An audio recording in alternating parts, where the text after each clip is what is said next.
If you're batting a budget and you want to get this full face using high-end makeup products that are actually worth your money, then keep on watching. Starting off with primer, I'm obsessed with the Refi primer. Honestly, at first I bought this because of this applicator. I thought it was so fun, but then I fell in love with how glowy it makes my skin look. It's definitely a lightweight primer, but let's do the stick test. And she passes. I have heard a lot of people say that this applicator is unsanitary, but you can just twist this off and wash this. For foundation, I'm so obsessed with the Huda Beauty Easy Blur. Just wait till I blend this out and show you how blurring this foundation is. I actually like to go in with a brush first and then a beauty blender, and this stuff also has niacinamide in it. Like, it's insane. My skin looks airbrushed. For concealer, I have two favorites. I love the Huda Beauty Faux Filter Concealer. I'm using the shade Cotton Candy, and it's such a nice finish. I feel like I always get comments asking how my under eyes look so airbrushed, and literally because of this. Look at how easily this stuff blends out. I also want to give a shout out to the Merit Complexion Stick. This is also so creamy, and it's kind of like a foundation and concealer in one. Time for cream bronzer. Let me just show you how well this cream bronzer works. Like, the creaminess. This is the Westman Atelier cream bronzer stick. I'm using the shade Truffle, and I just genuinely don't think I've ever seen a cream bronzer that was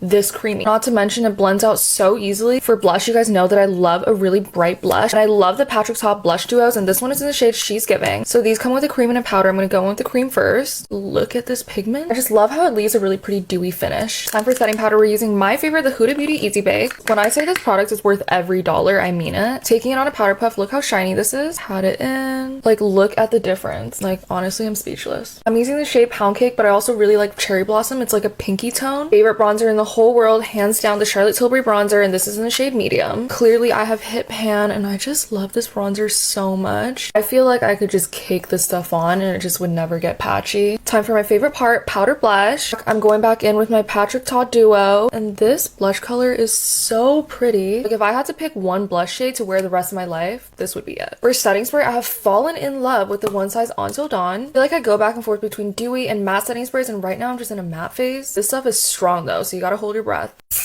The longest lasting setting spray I've ever used. For lip liner, I'm using the Huda Beauty Lip Contour 2.0. First time I used this lip liner, I was floored at how creamy this consistency was. This is in the shade Warm Brown. For lipstick, I've shouted them out so many times. It has to be the Charlotte Tilbury Pillow Talk. I'm literally at the very end of this tube. I need to get a new one. This is just the most perfect pink shade. I didn't use it today, but I also highly recommend their lip liners. And then to top it off, I'm going to use the Too Faced Lip Injection Maximum Plump. Like, if you want to look like you have lip injections, then this is going to be your best friend. And that's how you get this full face using high-end makeup products that are actually worth your money.